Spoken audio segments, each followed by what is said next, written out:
Hello guys, আসসালামু আলাইকুম। তো সবাই কেমন আছেন? আলহামদুলিল্লাহ, আপনাদের তো অনেক ভালো আছে। আজকে আপনাদের কাছে নিয়ে আসলাম নতুন ভিডিও। যদি ভালো লাগে তো লাইক কমেন্ট শেয়ার করবেন। প্রথমে এটা আলু কেটে দিলাম, এখন পেঁয়াজটা এখন আমরা ছিলে নিলাম। ছিলে নেওয়ার পরে এখন আমরা ধনেপাতা দিয়ে দেবো। এখন আমরা কুচি কুচি করে কেটে ফেলবো। কাটার পরে এখন আমরা কি করব, এটা দেখুন, আমরা আলুটাকে সেদ্ধ দিয়ে আপনারা হলো হাতেও মুড়তে পারেন বা কুচাইতেও পারেন। আমি কুচিয়ে নিলাম। কুচিয়ে নিলে বেশি সহজ হয়, তাহলে ওটা গোল করলে একটু বেশি ভালো লাগে। আর আপনাদের যদি এই ভিডিওটা ভালো লাগে তো লাইক কমেন্ট শেয়ার করবেন। এখন আমরা 1 কাপ পেঁয়াজ দিয়ে দেবো। আপনাদের পরিমাণ যদি ভালো লাগে বেশি দেবেন বা কম হলে কম দেবেন। তারপরে 1 চামচ মরিচ দিয়ে দিলাম, 1 কাপ ধনিয়া পাতা, যদি আপনাদের চালের গুঁড়া থাকে তো চালের গুঁড়া দেবেন বা 1 চামচ সুজি দেবেন। তারপরে আপনাদের পরিমাণ মতো লবণ দিয়ে দেবেন। তারপরে এটাতে মরিচ দিয়ে দেবেন। মরিচের পরে হলুদ, একটু কালার করার জন্য একটু হলুদ দিয়ে দেবেন। দেওয়ার পর এটাকে মতে নেবেন। মতে নেওয়ার পরে এটাকে আমরা 5 মিনিট রেখে দেবো। 5 মিনিট রাখার পরে আপনারা গোলও বানাতে পারেন বা চ্যাপ্টা বানাতে পারেন বা লম্বা বানাতে পারেন, আপনাদের মতন। আপনার যেভাবে সুবিধা হয় সেভাবে বানাবেন। আমি বানিয়ে ফেললাম লম্বা। এখন এটাকে 5 মিনিট রেখে দেওয়ার পর দেখুন কত সুন্দর একটা কালার এসে পড়েছে।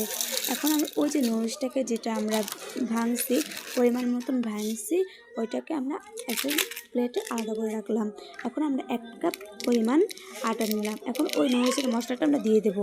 এখন নুডলসের মশলাটাকে ঢেলে ফেললাম। ঢেলে ফেলার পরে এখন আমি মাপ মতন পানি দিয়ে এখন এটাকে নাড়া দেবো। এখন আমাদের পেট হয়ে গিয়েছে।